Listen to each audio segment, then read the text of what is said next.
France Maghreb 2.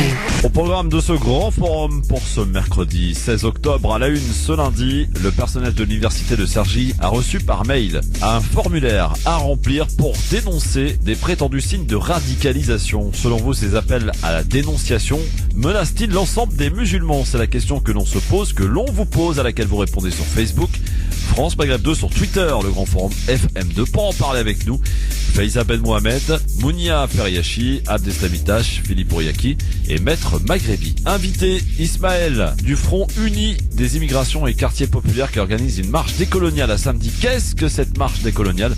Eh bien, nous en saurons davantage aux alentours de 17h. Le zapping, les infos zappées et le quiz en fin d'émission et ce face-à-face attendu entre Bouriaki et Itache. Le grand forum, Christophe Roux, 16h-18h, sur France Maghreb 2. Ah, on est bien, merci d'être avec nous sur France Maghreb 2. C'est parti pour votre LGF.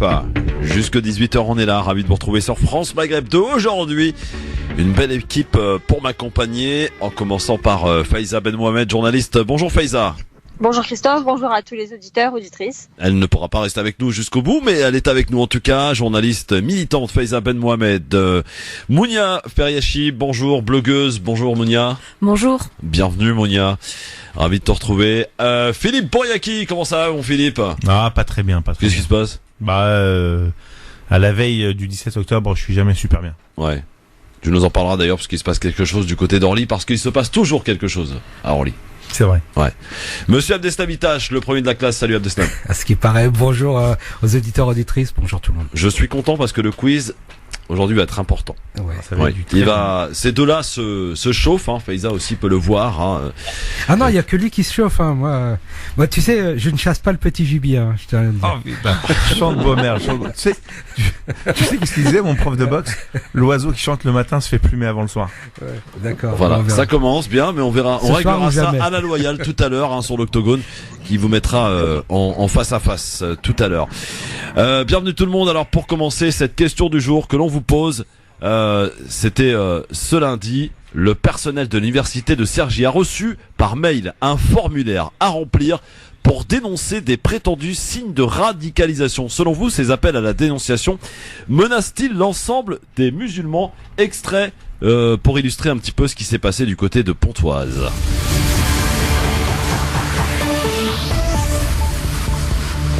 C'est un document destiné aux employés de l'université de Cergy-Pontoise. 2 pages de critères pour repérer des étudiants ou collègues radicalisés. Exemple, l'absence répétée pour la prière du vendredi, le port de la djellaba, mais aussi un intérêt soudain et marqué pour l'actualité. Comme les 1800 autres employés et professeurs de l'établissement, Elisabeth Auclair a reçu le document hier. Elle en est stupéfaite. Les risques de radicalisation, ça existe. Il faut pas être, il faut être lucide. Et en même temps, on va pas commencer à faire des fiches sur les étudiants qui portent des voiles ou qui se font pousser là-bas. Ficher les étudiants au prétexte de la lutte antiterroriste, l'initiative sème l'émoi jusque sur les murs du campus. Autour des amphis, l'opposition aujourd'hui semble généralisée. Je trouve que c'est pas normal de ficher des élèves en fonction de leur apparence, en fonction de leur culture. Et heureusement, l'université a fait un petit peu marche arrière pour le coup, mais le mal est fait, j'ai envie de dire, Faiza Ben Mohamed. Faiza? Oui. Oui, je te disais donc effectivement Ça a coupé, en fait, ouais, on peut pas l'université est revenue un petit peu, a fait marche arrière, mais j'ai envie de dire le mal est fait. Le mal est fait, mais surtout, il faut bien noter quelque chose. Ils font pas marche arrière parce qu'ils se sont rendus compte de leur erreur. Ils font marche arrière parce qu'il y a eu un tollé médiatique et politique qui a été provoqué par le fait que ce questionnaire soit rendu public. En aucun cas, ils l'auraient retiré par eux-mêmes. Il ne faut pas non plus trop se leurrer sur les intentions de l'université. Il n'empêche que ce questionnaire, il a bien été élaboré par quelqu'un. Je ne peux pas croire que la direction n'ait pas été au courant. Je ne peux pas croire que même ils n'y soient pas à l'initiative. Donc, il faut. Là aujourd'hui, c'est rendu public sur l'université de Cergy-Pontoise. On n'est pas à l'abri que ce soit quelque chose qui prolifère dans d'autres établissements scolaires et que de toute manière, c'est quelque chose qui reste, qui est ancré dans la mentalité. Finalement, s'ils l'ont fait, c'est qu'ils ont cru ils se sont crus dans leur bon droit de le faire. Mounia, là-dessus, Ouais. sur ce fichage, hein, on peut parler d'un fichage. Ouais, c'est du fichage, il y a pas d'autre mot, hein. C'est parce que c'est super grave en fait d'en arriver là. C'est super grave de le mettre par écrit parce que pour avoir été dans l'éducation nationale, je sais qu'il y a certains comportements de surveillance exagérés qui existent et c'est déjà assez effrayant. Et là en fait le fait que ça soit mis sur papier et que ça a été rendu public, mais pour le coup je pense que c'est une bonne chose que ça a été rendu public parce que comme l'a précisé Faiza, si ça avait pas été rendu public, il n'aurait jamais rétro-pédalé. Ouais. Donc c'est bien en fait que maintenant, parce qu'il y a beaucoup de gens qui critiquent les réseaux sociaux et Internet, mais en fait ça sert pour ce genre de choses. Ouais. Et du coup, on peut plus faire n'importe quoi avec ça. On peut plus faire ce qu'on veut sans que tout le monde le sache. En tout cas, beaucoup de commentaires sur la question du jour. Vous pouvez y répondre sur Facebook, France Maghreb 2, sur Twitter, le grand forum FM2. Tiens, par exemple, Jérôme qui nous dit ça devient n'importe quoi au point où ça va être comme en 40. Nous dit Jérôme, mais au lieu de l'étoile jaune, ce sera un croissant jaune, Philippe Bouriaki. Ou un croissant rouge. Ouais. Hein, pourquoi pas. J'ai envie de te dire, ça y est, c'est le racisme décomplexé. Tranquille, c'est normal. T'as qu'à allumer les chaînes d'infos. Quoi qu'il arrive, tous les jours, en boucle, sur toutes les chaînes, on nous parle ou du hijab, ou du voile, ou d'un ancien procès qui n'a pas encore eu lieu, ou de gens qui étaient proches de la France et que la France avec les États-Unis l'ont laissé abandonner. Je parle des Kurdes et puis d'un seul coup t'as 800 personnes qui sont libérées. Enfin, on entretient constamment tous les jours cette peur, cette crainte, et on est en train de faire le lit tranquillement, parce que là Marine Le Pen elle rigole, hein.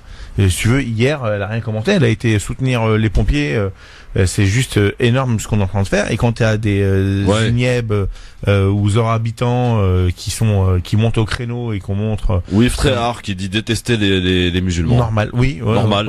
Il a dit je descends du bus. Dans le plus grand des calmes, c'est vrai. Hein. Parce qu'on parle de Zemmour, mais il faut qu'on parle de cet individu qui est quand même clair, directeur adjoint de la rédaction du Figaro, hein. Bien sûr. Mais franchement, nous on dit pas qu'on déteste les crânes de faim à la télé, hein. Oui, pourrait très bien le dire. Non, dis pas, non. Mais, voilà, mais non, mais je sais pas, j'ai envie de dire, moi j'aime pas, moi je déteste sa sale tête, mais je vais pas le dire, ça sert à rien. On dit pas non plus. Voilà. On s'attaque pas au physique, évidemment. Là, il y aurait de quoi faire, y compris dans l'équipe du LGF. Hein. Non, mais voilà. Tu parles de qui en question? Non, j'ai cité personne. Ah ouais. C'est pas gentil pour Abdeslam, hein, Mohamed nous dit sur Facebook. Abdeslam. Mohamed nous dit sur Facebook, je suis d'accord pour une manifestation, mais qu'elle soit nationale, pas seulement à Paris pour le boycott commercial. Il y a plus de chances que ça marche et ça pourrait faire mal, nous dit Mohamed sur Facebook. Ouais. T'es au courant de ce que Nadir a essayé de faire? De qui? Nadir Kaya. Oui. Écoute, il y a un appel pour le 26 de mémoire. C'est en train de se mettre en place, ça avance, ça bouge. J'ai envie de dire, à la limite, c'est une bonne chose ce qui se passe. Je te promets. Sérieusement, moi je vois du bon côté, parce que ça va réellement dessiner le futur, et puis il y aura un vrai marqueur. Soit on continue d'accepter et de subir, et à ce moment-là, tout va bien dans le meilleur des mondes.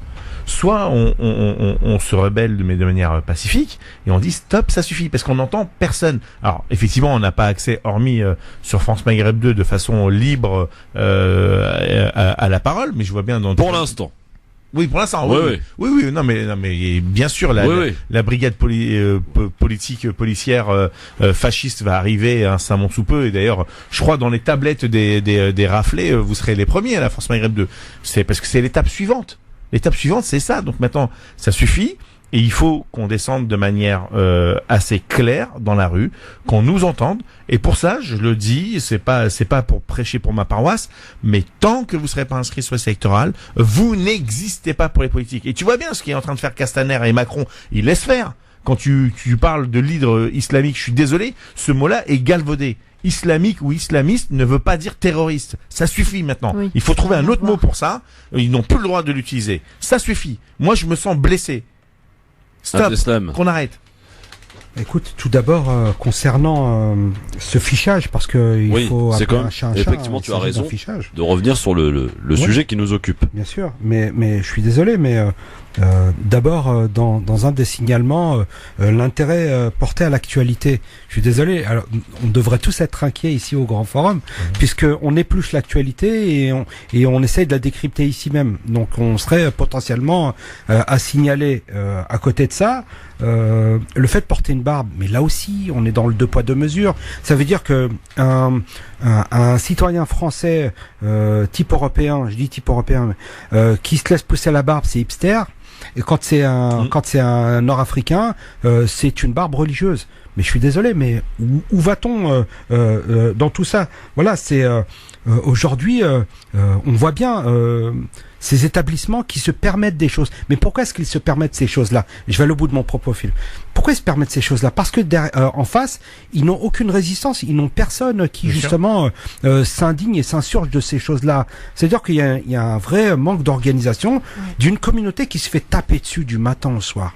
Du matin au soir et que ne bouge pas une oreille. Ouais, mais alors par exemple, Moulam nous dit les musulmans n'ont jamais été solidaires entre eux depuis plus de 30 ans. Voilà pourquoi nous sommes arrivés à l'époque de la Seconde Guerre, quand la France de Vichy demandait un fichier sur les Juifs. L'histoire se répète, hier les Juifs, aujourd'hui les musulmans.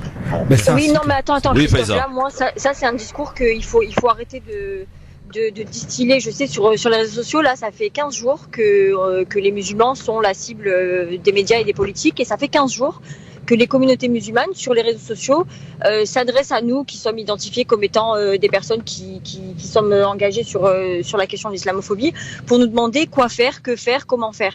Mais des fois, j'ai envie de vous dire aussi, franchement, je veux pas être vulgaire en sortant l'expression que vous avez compris, mais à un moment donné, il faut que chacun se bouge. Il faut que, écoute, c'est pas grave. Sérieusement, il faut à un moment donné que chacun se bouge, parce qu'après, quand nous on fait des manifestations et qu'il y a personne qui est là et que on est 300 personnes et 15 selon la police, ça devient ridicule. Donc au bout d'un moment, il faut que si les communautés musulmanes se sentent concernées par un problème, se sentent stigmatisées, elles peuvent aussi initier des rassemblements et ensuite nous contacter pour nous dire est-ce que vous rejoignez à nous, est-ce que vous pouvez appeler pour nous. Nous, militants de l'islamophobie, on peut pas tout faire malheureusement. Il faut arrêter de compter toujours sur nous, on fait ce qu'on peut, mais après on est comme tout le monde, on travaille, on a des enfants à s'occuper, on a une famille, c'est juste pas possible. Ça c'est un discours qui pour moi est vraiment insupportable. Et là en ce moment, je vois tu vois, sur les réseaux sociaux, on se fait interpeller toute la journée. Il y a au moins j'ai dû voir au moins 4 ou 5 rassemblements différents qui sont organisés, et en fait les gens ils appellent à manifester, ils savent même pas où, ils savent même pas comment, je comprends pas en fait. On attend toujours sur les mêmes personnes pour tout faire, pour porter le poids de tout ce qui est apporté, sauf que là en France on est quand même plus de 6 millions. Si on était 6 millions à pouvoir arrêter de dire oui mais on n'est pas solidaires, oui mais les musulmans ils restent chez eux, oui mais les musulmans nanana, ils veulent pas aller participer avec les autres, et continuer comme ça dans ce discours négatif tout le temps, et puis on verra où est-ce que ça va nous mener. Je pense. Alors commentaire qui te répond sur Facebook, plutôt intéressant, c'est Zanounak qui nous dit c'est à nous d'agir, donc il faut penser déjà à une manière de répondre à cette montée de l'islamophobie. Voilà. Journée de grève pour tous les musulmans, manifestation, boycott commercial pour montrer notre importance en matière économique. Voilà une bonne réponse éventuelle. Ouais, mais évidemment, c'est une bonne solution. Bonne solution. Et d'ailleurs, je salue un certain Samir Chiki que je ne connais pas, mais qui a entrepris depuis que Zemmour officie sur CNews, il a interpellé directement les clients publicitaires. Et il a eu gain de cause avec notamment Nutella, avec la Maïf. Il est en train d'obtenir gain de cause avec 3 marques de voitures qui sont les 3 clients principaux de CNews, pour un budget de 1 million d'euros par mois. Donc ça c'est du vrai, du concret ça. Oui, voilà. Voilà. Abdeslam, t'y crois ça? Oui, il faut taper là où ça fait mal. Au portefeuille. Taper au portefeuille. Il y a que la thune qui compte. Et dans ces cas-là, il faut pas se priver justement de ce levier-là. Les musulmans sont des consommateurs. À ce titre, ils peuvent faire des choses. On parlait tout à l'heure de ce rédacteur en chef ou rédacteur en chef adjoint qui se permet de libérer sa parole raciste et de jeter au visage des musulmans des injures. Je suis désolé, mais que fait-on? Est-ce qu'on doit continuer à acheter ce journal? Moi, je dis non. Non. Ah bah non, mais c'est clair. Non. Et ensuite, concernant l'islamophobie, pour aller au bout de mon propos tout à l'heure, on parlait justement de permission de cette université, cette permission et cette invitation à la délation. Voilà, on est dans. Et vous savez, on peut transposer les choses. Dans les prémices parler tout à l'heure de 1940, mais ça a commencé comme ça. Ça a commencé par de la délation. J'ai mon voisin qui est juif. Ça a commencé comme ça. Donc faites attention. Et là aussi, on le voit bien. On est dans concernant le terme même islamophobie. Pour certains, ils sont complètement dans le déni. l'islamophobie n'existe pas, et d'autres se donnent le droit d'être islamophobe. Je suis islamophobe, et alors? Mais rendez-vous compte d'une chose, le racisme n'est pas une opinion, c'est un délit. Et c'est un délit condamnable. Ensuite, lorsque justement on a des personnes qui interviennent dans des médias pour dénoncer tout ça, vous le voyez bien, ils sont cloués au pilori, il y a une police de la pensée, et tout de suite, lorsque l'on se met à défendre les musulmans, eh ben, on est un radicalisé, un radicaliste, un islamiste, tous les termes qui finissent par ist. Et là aussi, c'était un petit peu comme le 11 septembre, lorsque tu contredisais la parole officielle, t'étais, parole officielle. T'étais un conspirationniste et antipatriotique. Et comme il n'y a pas si longtemps, Charlie Hebdo, l'attentat de Charlie Hebdo, si t'étais pas Charlie, t'étais évidemment considéré. T'étais Koulibaly. Koulibaly, voilà. Alors tiens, j'ai un message de notre ami Kaya Nadir qui nous dit bonjour, juste pour vous dire que nos banlieues bougent et que beaucoup de dynamiques alors hop, j'ai retrouvé beaucoup de dynamiques lancent et préparent des rassemblements comme jamais cela face à l'islamophobie débordante qui a atteint le niveau de non-retour. J'y ai participé avec Bellatar, Mohamed Kolanta et d'autres réseaux à un appel national pour le 27 octobre. Il est temps de saisir cette occasion inédite pour réaliser notre rêve, nous unir, nous dit Nadir Kaya. Nous unir. Est-ce que c'est pas un peu utopique ça aujourd'hui? Non. Faut le faire. Bah, en fait, il faut, mais il faut un début. D'accord, mais bon. D'accord, c'est les balbutiements de la résistance pacifique, de l'antiracisme et de l'anti-islamophobie et de l'antisémitisme, de l'anti-homophobie. Vraiment, là, il faut qu'on descende tous dans la rue, tous les républicains, tous les progressistes, tous les démocrates qui en ont marre de voir cet état fasciste arriver. Et moi, tu parles de ça, pardon, je te coupe 2 secondes. Parce qu'il y a quand même une phrase de Zemmour qui a été extraordinaire hier. À propos des homosexuels, il a déclaré: s'ils veulent avoir des enfants, ils ont qu'à coucher avec des femmes. Alors là, extraordinaire. On applaudit. Bravo Eric. T'es mon champion, toi. Je veux dire, le mec, il est payé pour dire des conneries pareilles. Ouais, c'est clair, Mais pour venir à tout ça, Christophe. Pardon, je pouvais pas m'empêcher. Le dernier point que je voulais évoquer, et on le voit bien, ce qui a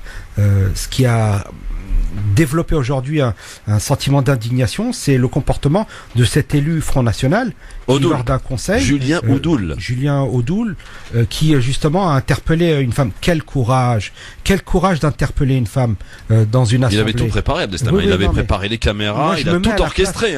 Je me mets à la place du gamin. En même temps, il a l'habitude avec les caméras et les photographes. Dans un conseil assisté aux instances de la République qui organise la région et se rendre compte que un élu s'en prend à sa mère, mais mettez-vous à sa place. Moi, je me suis mis à sa place et je n'accepterai pas qu'on l'on parle de cette manière-là à ma mère. Et je pense qu'aucun d'entre nous... Mais l'objectif, non mais attendez, faut pas être naïf. L'objectif souhaité par ces diffuseurs de haine, c'est quoi?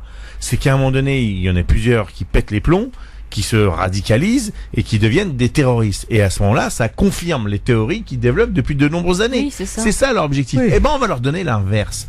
Regarde, quand tu as parlé tout à l'heure de ce fameux questionnaire, quand on parle de la barbe, tu vas pas faire du Tarek Mami à tousser tout le temps, toi. Je t'invite à regarder tous ces fous furieux de terroristes qui nous ont tous entachés et endeuillés. Aucun ne portait la barbe. Plusieurs d'entre eux avaient de la drogue dans leur sang, avaient de l'alcool, avaient fait des choses que tu ne fais pas, toi, évidemment. Évidemment. Mais ça y est, je vais me radicaliser à cause de tes histoires là. Ça y est, je suis signalé ou pas? Oui, justement, t'es signalé comme étant l'heure de la pub. Donc désolé. Alors juste après, je voudrais rebondir sur non, t'iras pas. C'est comme ça dans le grand forum. Quand il y a Bouriaki, tu peux pas aller jusqu'au bout. C'est comme ça. Il faut s'y habituer. Restez bien avec nous. Faiza, encore quelques minutes, c'est bon pour toi? Faiza, comment il va ton frère Damien Rieu? Comment ça? Qu'est-ce que t'interpelle Faiza comme ça? Mais parce que Faiza, comment va ton frère Damien Rieu? Il est pas en prison? Qui, ton frère à toi, tu parles? Bah non, ton frère. Celui qui attaque. Il est pas encore incarcéré, il est même pas passé devant le juge des libertés, je crois. C'est incroyable. C'est pas normal. Ouais. Mon frère Damien, je viendrai te voir en cellule. Ouais, tu lui apporteras une pomme, éventuellement. Bon, allez tout de suite sur France Maghreb 2 pour la suite du Grand Forum, évidemment. France Maghreb 2, France Maghreb 2. Le Grand Forum sur France Maghreb 2 avec aujourd'hui Faiza Ben Mohamed encore pendant quelques minutes avec Mounia Feriachi, blogueuse, avec Bouriaki Philippe, avec Abdeslam Itache. Tu faisais référence à Damien Rieu, oui c'est celui qui embête Faiza. Et celui qui embête Faiza, il va avoir affaire à nous, cette espèce de Voilà. Mais il va avoir affaire à moi déjà pour commencer. Premièrement, exactement. S'il s'en sort. Oui, parce que attention, quand on a affaire à Faiza, c'est chaud, c'est chaud, c'est chaud. Par contre, il y a un truc qu'il faut pas sous-estimer avec le frère Damien, parce que. Mais arrête de l'appeler le frère. Mais si, parce que justement, c'est ce qu'on fait nous sur son Twitter quand on l'interpelle, on dit mon frère et tout, on te pardonne, et il devient dingue, ça le rend hystérique le loulou. Non, mais sérieusement, Damien et ses copains là, les danseuses identitaires. Ce qu'ils font, c'est qu'ils font des signalements en masse. Ça qu'ils t'attaquent à 100, 150. Et moi, tu vois, par exemple, je suis bloqué jusqu'au 19 novembre. Facebook, si tu m'entends, j'ai rien à voir avec ça, s'il te plaît. Et moi, je suis candidat, j'aimerais bien pouvoir faire mes lives. Voilà. Et je suis... t'as qu'à appeler ton copain Damien, il va te débloquer, tu vas voir. Bah, justement. Ouais. Alors, la question du jour. Je rappelle que ce lundi, le personnel de l'université de Cergy a reçu par mail un formulaire à remplir pour dénoncer les prétendus signes de radicalisation. Selon vous, ces appels à la dénonciation menacent-ils l'ensemble des musulmans? Vous êtes 94% à le penser sur Facebook, France Maghreb 2 pour voter. Sur Twitter, le grand forum FM2. Abdel nous appelle au 01 40 33 9000. Salut Abdel. Salut Christophe. Bon, moi si je t'appelle, c'est que déjà vous avez un grave problème dans la communauté musulmane. Et je vais t'expliquer, Christophe. Tu sais que moi, mes parents sont musulmans, mes sœurs, ma sœur a le voile, ma mère a le voile. Moi, je pratique pas. Et tu sais que j'aime appeler les radios quand j'entends des gens critiquer l'Algérie ou critiquer les musulmans. Et je m'auto-combat parce que j'aime pas l'injustice. Et souvent, j'ai affaire à des gens qui sont de la communauté juive et des pieds noirs. Et je trouve ça tout à fait normal qu'ils veulent débattre avec moi et qu'ils veulent cartonner, entre guillemets, les musulmans et les pays arabes. Mais tu sais, et des fois, quand je débat, j'espère avoir un soutien. Et tu sais, le soutien, comment je l'ai? J'ai des Algériens, des musulmans qui montent et qui se mettent contre moi. Et à un moment, j'entends les pieds noirs qui débattent avec moi, parce qu'ils disent qu'ils sont pieds noirs ou juifs. Ils jubilent, en fait. Tu vois? Et souvent, ça m'arrive, comme Anna, que tu as vu sur RMC, c'est deux musulmanes qui se sont mis contre lui. Alors, il faut m'expliquer ce qui se passe dans cette communauté. Si vous donnez les bâtons pour vous faire battre, Christophe, faut que tu lances un appel, parce que c'est pas la première fois que j'entends des musulmans. Encore une fois, j'ai entendu un musulman qui s'est retourné contre cette dame qui a dit que c'était bien fait pour elle, et qu'en Algérie, elle serait fait lapider si elle aurait osé venir avec un voile dans un parlement. Il faut m'expliquer ce qui se passe dans votre communauté. Je vous lance un appel, parce qu'à chaque fois que je monte pour défendre la communauté musulmane, je rencontre des musulmans qui me cartonnent la gueule, qui viennent me contredire, qui viennent m'insulter et qui insultent souvent l'Algérie. J'ai même un enregistrement que je te ferai pas écouter parce que je crois que j'ai pas le droit. On voit un Algérien qui dit je suis musulman et qui cartonne l'Algérie, qui cartonne les musulmans. Christophe. Et il m'adresse à la communauté musulmane. Qu'est-ce qui se passe chez vous? Qu'est-ce qui se passe dans votre tête pour réagir comme ça? Merci Abdel. Bon, Faiza, t'as envie de lui répondre? Déjà, c'est qui le vous, c'est qui le chez vous? Est-ce qu'on est en train de contester le fait que ce monsieur il se fasse contredire sur son Facebook, ou je sais pas sur quel réseau il s'exprime, ou via quel canal d'ailleurs? Mais je sais pas, il faut se calmer quoi. Nous appeler nous pour nous demander des explications sur des gens qui le contredisent, parce qu'il a bien dit mais qui me contredisent. On est quand même en démocratie. Le propre d'une démocratie, c'est justement de pouvoir être contredit par des débats et par des confrontations d'idées. Je comprends pas trop l'objet de l'appel, mais bon, voilà. C'est fait. Merci Abdel en tout cas. 01 40 33 9000 évidemment pour prendre part. Moi, ce qui m'intéresse, c'est les solutions. Comment on fait pour mettre fin à ce climat nauséabond qui nous occupe. Pardon? Non, Philippe. Si, je suis sérieux. De quoi?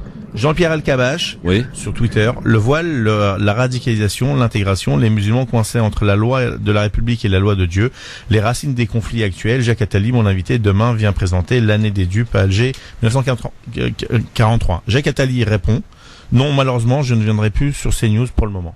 Merci Jacques. Très bien. Bah voilà, Jacques Attali non plus, il n'y va plus. Voilà. Après Valérie Trierweiler. Après, qu'est-ce qu'il y a d'autre? Il y a une femme de la France Insoumise, oui, Fiona. Mais après, attention, le groupe Canal, vous vous souvenez de l'affaire iTélé au moment où Morandini avait été embauché sur la chaîne. Il y avait eu des démissions en masse, des boycotts de journalistes, leur équipe, elle a été complètement décimée par des grèves et des démissions à l'appel. Ils ont pas sourcillé, Morandini est toujours là 2 ou 3 ans plus tard. Hein. Il faut pas non plus trop se leurrer. Je pense que tant que ça tape pas vraiment au porte-monnaie sur la question justement des annonceurs publicitaires qui peuvent peser dans la balance parce que c'est un apport financier dont la chaîne ne peut pas se passer. Je pense que vraiment il y a que ça. Après que Valérie Trierweiler ou Jacques Attali n'aillent plus sur la chaîne, je pense qu'ils s'en tamponnent, CNews. C'est ce que je disais tout à l'heure, Faiza, ça va clarifier le débat.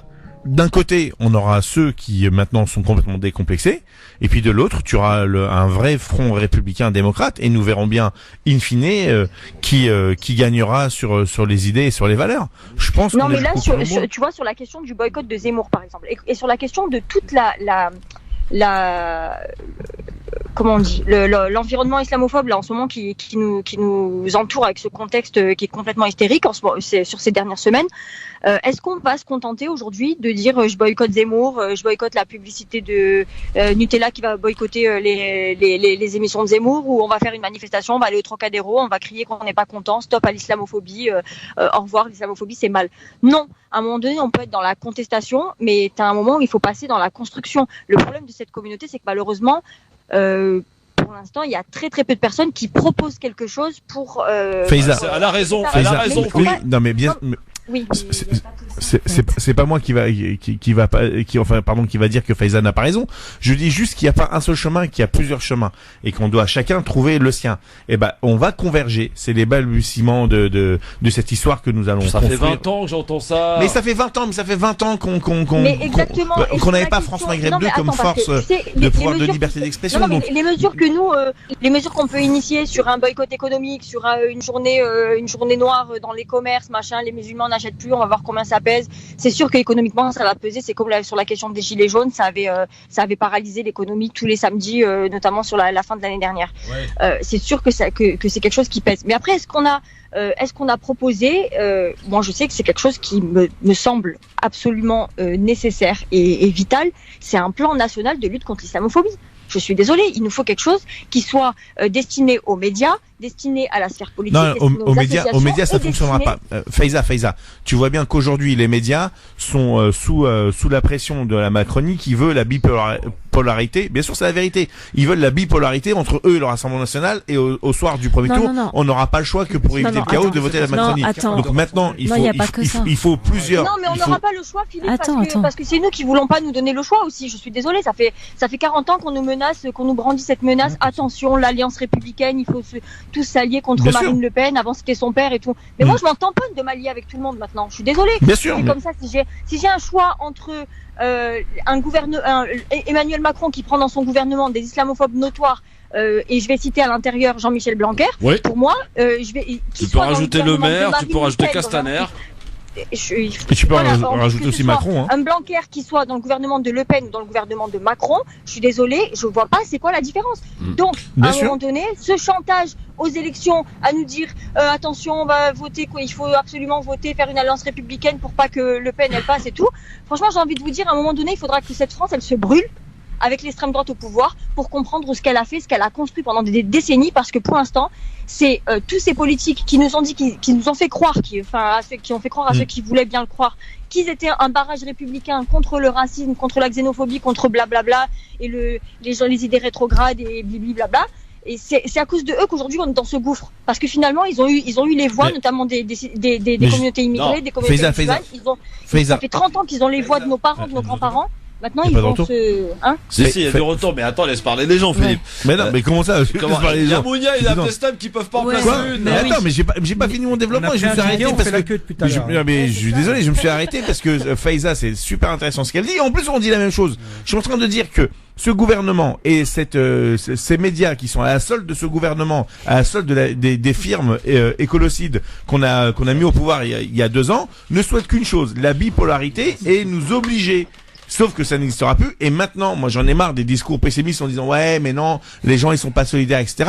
Il y a des gens, il y a des initiatives, et d'ailleurs t'en es une des précurseuses, qui sont en train d'être mis en place. Il va y avoir des flops au début parce que les gens ils ont du mal à lorsque tu dois redémarrer la machine et qui est endormie depuis 40 ans, c'est toujours compliqué, c'est normal.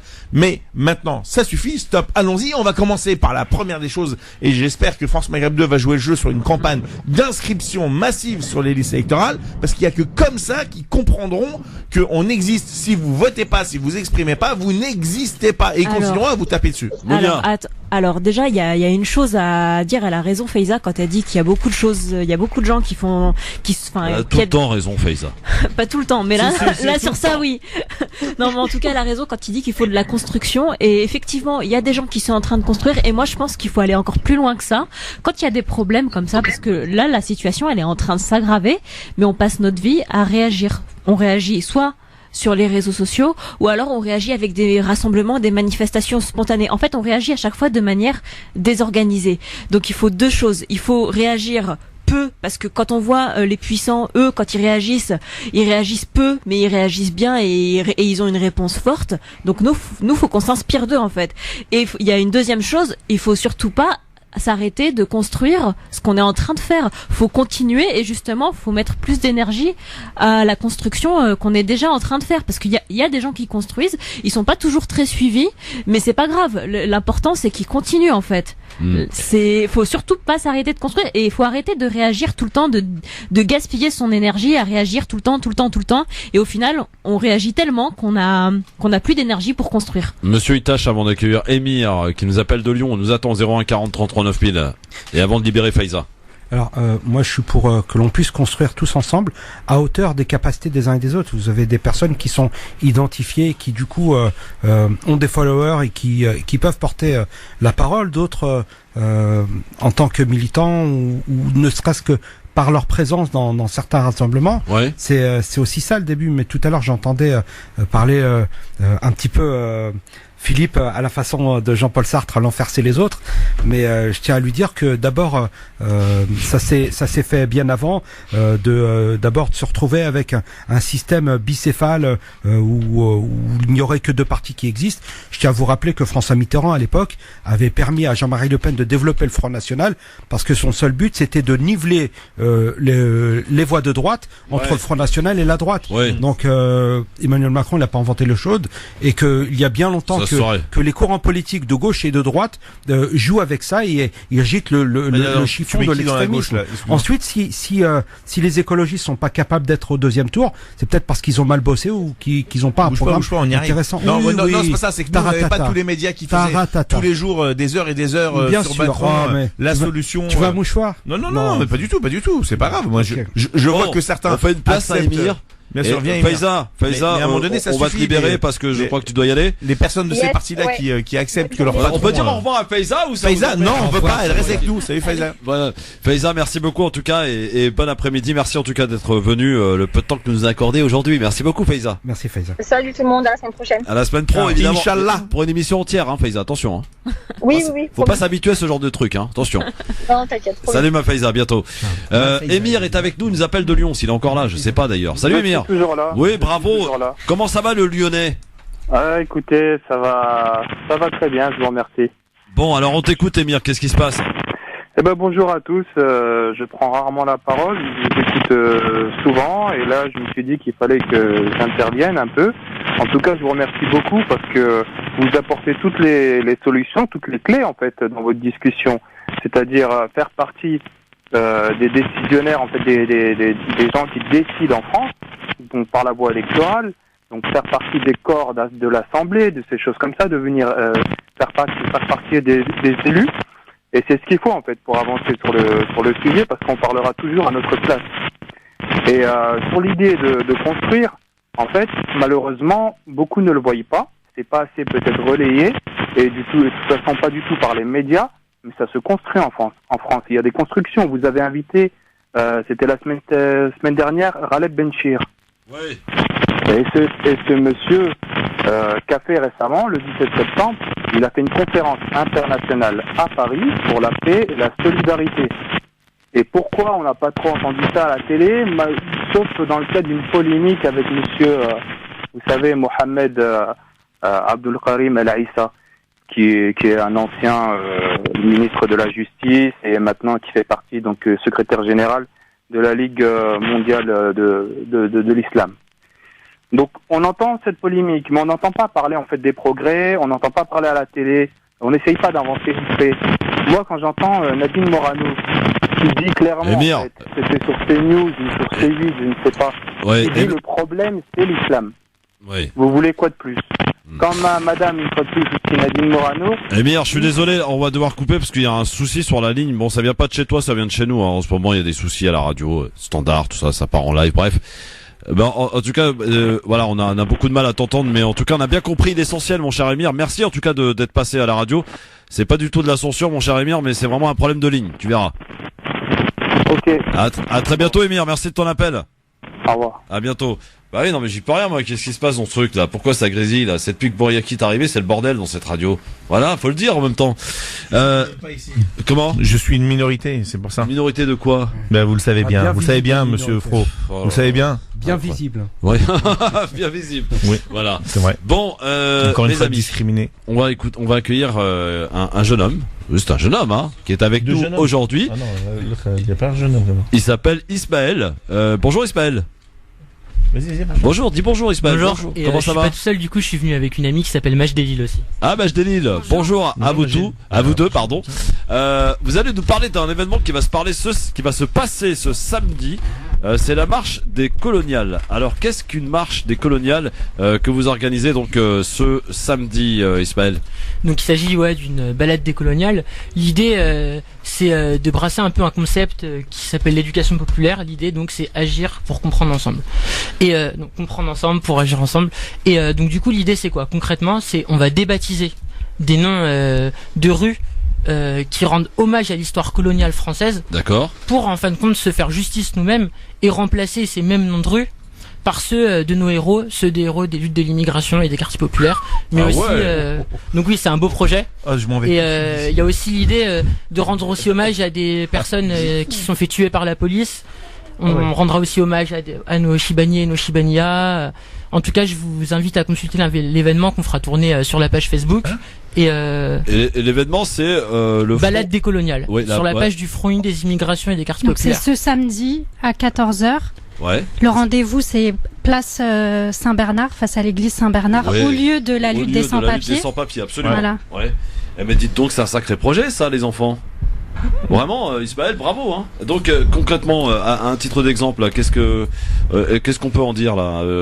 Débaptiser des noms de rues, c'est-à-dire? Alors très concrètement, il y a l'idée en fait aussi de coller avec l'actu. J'entendais votre débat tout à l'heure, ça parlait islamophobie. Oui. Et donc concrètement, on prend un nom de rue qui rend hommage à un colon. D'accord. Et là, ce qu'on va faire donc ce samedi, on va rendre hommage à une rue et donc du coup, on va débaptiser cette rue et mettre à la place le nom rue de la lutte contre l'islamophobie et pour l'égalité des droits.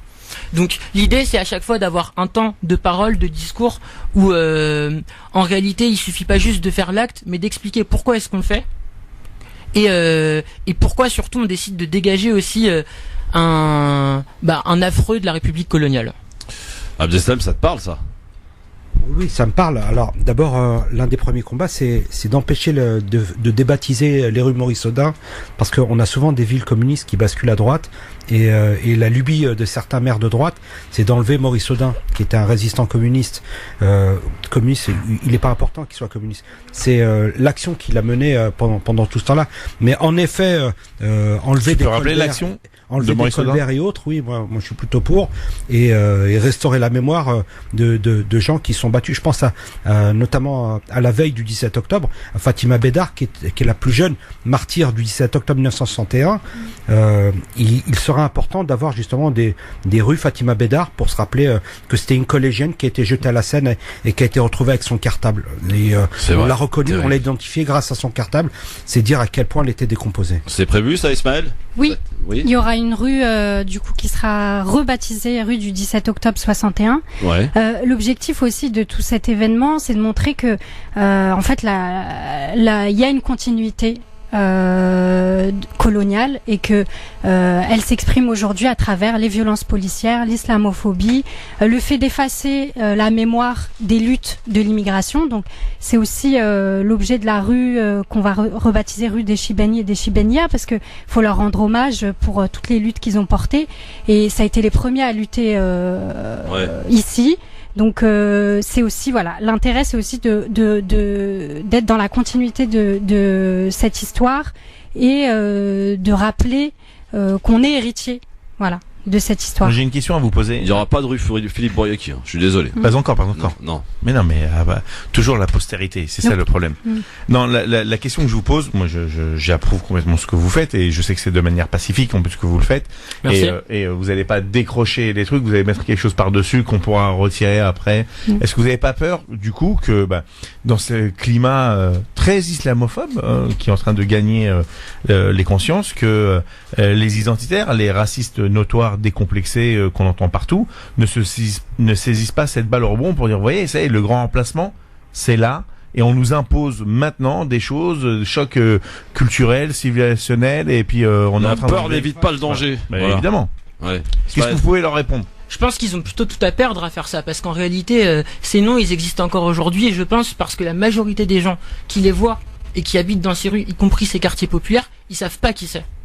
Et en réalité, si tout le monde savait qui c'est, tout à l'heure je disais ces affreux, mais je pourrais être beaucoup plus vulgaire, qui sont ces personnalités en réalité, je pense que tout le monde aurait envie de les dégager. La réalité aujourd'hui, c'est que on est genoux à terre, qu'on en prend partout dans la gueule, à la télé, à la radio, par les discours politiques, et que si on a souvent cette phrase qu'on dit s'unir pour ne pas subir, c'est un bon moyen de se mettre en mouvement et de relever la tête ensemble. Je rebondis, s'unir pour ne pas subir. Est-ce que du coup dans votre collectif ou votre groupe, est-ce qu'il y a des personnes aussi pour faire vivre la mémoire coloniale des dom-toms, des Antilles et de l'esclavagisme qui a été violent? Vas-y, un si tu veux, mais du coup, là, sur cette question spécifiquement, enfin, nous, comme je l'ai dit, on a une rue qui va être nommée rue des sans-papiers. Donc, effectivement, il y aura des collectifs de sans-papiers qui sont très au fait aussi de cette histoire et qui sont aussi héritiers quelque part de cette histoire.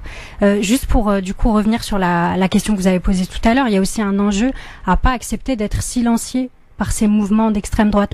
En quel honneur ils auraient le droit d'occuper l'espace public, d'imposer leurs thèmes et leur idéologie. On est tout autant citoyens et on estime qu'il y a des débats qui doivent être portés sur la place publique, et aujourd'hui il y a urgence parce que ce qui se passe actuellement fait peur. Et donc c'est important de se rappeler de l'histoire de la France et de rappeler les moments douloureux. Vous donnez votre âge tous les deux là? Alors moi j'ai 31 ans. Et toi? 24. Est-ce que vous êtes inscrit sur les électorales? Bien sûr. Oui. Toi aussi? Vous êtes de la police? Voilà, bientôt. Parce que du coup, notre droit de nous exprimer politiquement, il est conditionné au fait d'être inscrit sur les listes électorales. Voilà. Bravo, bien joué. Allez-y. Non, pas du tout. Non, ce que je veux dire par là, c'est que effectivement, l'action politique sur le terrain, moi j'applaudis à deux mains et j'ai 47 ans, donc ce que vous faites, on l'a fait. On l'a fait à une époque où je te jure, il était pas très bon d'être bronzé. Abdeslam peut en témoigner. Dans les années 90, on n'allait pas à Sass, on n'allait pas à Jussieu, on n'allait pas à Bon-Sergent, on n'allait pas à Saint-Mich. Donc, mais j'entends tout à fait ce que tu dis, mais aussi l'action politique, elle doit se concrétiser dans les urnes, sinon c'est pas possible. Parce que les fachos, tu peux mettre l'élection à minuit sous la neige en déambulateur, ils y vont voter. Voilà. Alors Ismaël, est-ce qu'on peut rappeler l'événement Facebook, évidemment, et puis l'endroit où ça va se passer ce samedi? Donc c'est la balade décoloniale. Ouais. Ça aura lieu ce samedi à 14h, place Saint-Bernard. Ah oui, dans un lieu mythique. Et vraiment, on compte sur vous tous et vous toutes parce que c'est une belle initiative. Oui, Ismaël, vas-y rapidement. Rebondir sur ce qui a été dit vis-à-vis des listes électorales. Moi, je pose déjà une question ouverte, mais j'aimerais bien développer avant d'avoir une réponse. La question ouverte, c'est quoi? C'est pour qui on vote alors si on est inscrit sur liste électorale? Nous, ce qu'on pense au Front Union des immigrations et des quartiers populaires, c'est que on n'a pas de maison encore aujourd'hui. On a l'habitude de dire en rigolant, on a une tente quechua trouée. Et ben nous, ce qu'on veut, c'est construire notre maison. Notre maison, en fait, des enfants d'immigrés, des personnes issues de l'immigration et qui veulent lutter contre le racisme. Ensuite, on pourra jouer un rapport de force. Parce que s'il faut voter pour la gauche aujourd'hui, il y a encore beaucoup à faire. Beaucoup à faire pour ne pas être traité comme une serpillière. Bon, on rappelle l'événement donc ce samedi. Je peux lui répondre, il m'a posé une question. Si, il m'a posé une question quand même. Bon, attends, écoute, je me débarrasse de la pub. Mais vraiment, on est 30 secondes. Non, 10 secondes. La pub. C'est incroyable, on peut pas se faire respecter dans cette émission tout de suite. France Maghreb Le Grand Forum, merci d'être avec nous en direct en ce mercredi après-midi avec Philippe Bouriaki, avec Mounia Feriachi, avec Abdeslam Itache, et avec Ismaël et également. Et comment s'appelle la jeune fille? Majdouline, c'est ça. Alors ne bougez pas parce que nous allons d'abord accueillir un témoignage. Donc la personne en question souhaite rester anonyme, donc forcément on respecte évidemment son choix. Juste pour contextualiser un petit peu la chose, ça se passe du côté de Creil. Vous n'êtes pas sans savoir qu'il y a eu une sortie scolaire qui a été suspendue puisque deux mamans accompagnées des enfants portaient le hijab, portaient le voile, et elles devaient aller visiter une caserne de pompiers, et un officier pompier donc a refusé à ce qu'elles rentrent. Du coup la sortie a été annulée. Bonsoir madame. Bonsoir. Bienvenue sur France Maghreb 2 et merci en tout cas de nous accorder quelques minutes. Vous êtes, pour ne rien trahir, vous êtes une des deux mamans concernées et une des deux mamans qui avait posé problème pour cet officier de pompier. Oui, c'est ça. Alors racontez-nous ce qui s'est passé, chère madame, la sortie scolaire qui était prévue, comment ça s'est passé, dites-nous. En fait, on était premiers. Parlez bien en face de votre téléphone madame, s'il vous plaît. Parlez bien en face de votre téléphone, on vous perd sinon. D'accord. En fait, on était premiers. Le premier, c'était nous, l'école de ma fille, étaient les premiers qui rentraient dedans et qui voudraient rentrer dans l'occasion de pompiers. Et l'un de pompiers qui vient de juste arriver, qui vient de vous aussi, lui aussi, qui veut rentrer. Il a dit oui, d'accord. Il a commencé, je peux dire, il a commencé mal. Il a dit on voudrait réduire les visites de l'école. Premièrement, deuxième, on est en laïcité ici et on est dans le plein Vigipirate. Je peux pas laisser cette dame-là. Je porte les gilbab. On peut pas laisser cette dame-là partir avec vous dans le caserne. J'ai rien dit. La maîtresse de ma fille, elle a dit, pour nous, il y a personne qui a signalé d'abord. Il a dit, on a déjà signalé. Et que la personne qui porte cette tenue-là, il peut pas rentrer. Si la personne qui porte que foulard, il peut rentrer. Mais la maîtresse de ma fille, elle a dit, pour nous, on peut voir le visage de la maman, et c'est bon pour nous. Si on fait ça et on dit tout le monde enlever votre voile, on peut pas, il y a personne qui nous accompagne avec nous. Mais le pompier, il a dit non, mais moi je sais pas tout ça, mais moi je peux pas rentrer. Vous pouvez pas rentrer avec cette tenue-là. Je dis ok, je rentre pas. J'ai rien dit parce que c'est mon image. Ma fille, elle me regarde, elle était traumatisée. Pourquoi ça passe comme ça? Mais je dis ok, d'accord. Pour votre école, moi j'habite pas très loin de Kazan. Je reviens pour accompagner à l'école jusqu'à l'école, mais si je peux pas rentrer, c'est bon pour moi. Je vais pas rentrer. Le pompier lui, il est rentré. L'autre pompier qui est venu, il a dit pareil à la maîtresse de ma fille. Il a dit. Et par contre, je vous laisse rentrer dans le Kazan parce que par contre, la dame, elle peut pas rentrer. Mon collègue, il l'a déjà dit. Et je dis, à ce moment-là, je dis, oui, vous inquiétez pas, je vais pas rentrer. Et moi, j'ai rentré à la maison et ma fille, elle est rentrée avec sa maîtresse et tout. J'ai rien dit. Et je rends compte après que j'étais pas que seule maman qui est pas le droit de. Vous étiez deux, oui. Oui. Très bien. Merci en tout cas, madame, pour votre témoignage, en tout cas, et pour ce qui s'est passé, nous avoir raconté ce qui s'est passé donc du côté de Creil. Merci beaucoup, madame. Ouais. Merci beaucoup. Bonne soirée. Oui, parce que c'est vrai que bon, c'est extrêmement choquant et on peut le comprendre en tout cas. Interpellé, cette femme a accepté de nous accorder quelques minutes et on voit qu'elle a quelques difficultés à s'exprimer, donc ça sert à rien de l'embêter davantage. Philippe Bouriaki, Abdeslam Itache, Mounia Feriachi, juste pour conclure avec Ismaël et Majdouline, c'est ça? Majdelil. Dites donc, vous n'avez pas un prénom facile non plus. Ouais, hein. ouais. Ah, j'ai envie de vous dire, moi. Hein. Bon, alors rappelons quand même ce qui nous apporte. Ce qui nous apporte évidemment, c'est ce samedi. Ouais, dis-leur à tes parents. Ce samedi à 14h, en face de la Sur la place de sur la l'église place Saint-Bernard. Voilà, Oui. sur la place de l'église Saint-Bernard. On rappelle le principe, c'est de débaptiser des noms de rues pour les rebaptiser avec des noms qui notamment ont un lien peut-être avec les violences policières, avec des luttes, Ismaël etc. Abdelkader, Voilà. Gay Camara. Par exemple. Voilà. Oui. Il y aura une rue aussi qui sera renommée rue de la lutte contre l'islamophobie et pour l'égalité des droits. Et là, avec le dernier témoignage qu'on a eu, on voit l'urgence qu'il y a à agir sur cette question-là parce qu'il y a des personnes dont les droits fondamentaux sont violés au quotidien et c'est plus acceptable. On rappelle l'événement Facebook, Ismaël. Donc sur la page du FIQP Paris Banlieue. Du quoi Parce que tu sais, on est un peu vieux, nous, hein, Alors, on n'entend pas bien. Donc on va jouer à déchiffrer des lettres. Voilà, c'est ça, si tu veux. Donc c'est le F, oui, U, oui, I, oui, Q, P, Paris Banlieue. Et donc du coup l'événement Facebook c'est Balade décoloniale. Balade décoloniale, on vous donne tous rendez-vous ce samedi à 14h. Bravo en tout cas pour l'initiative. Merci. Et puis Merci on pour compte sur vous l'invitation. pour nous faire relayer un petit peu ça sur Facebook avec des lives peut-être. Hein. Ah bah bien sûr, il y aura des lives, il y aura une vidéo qui Il y suivra. aura de la musique. Et on attend encore des retours presse sur Très la bien. balade. Bah parfait. En tout cas, tu seras venu en parler. Vous serez venu en parler sur France Maghreb 2 et informer nos auditeurs qui, j'espère, seront fidèles au poste. Merci beaucoup à tous les Merci deux. pour l'invitation. Et à très bientôt. Au revoir. Merci. À bientôt. Et Ismaël. Bon.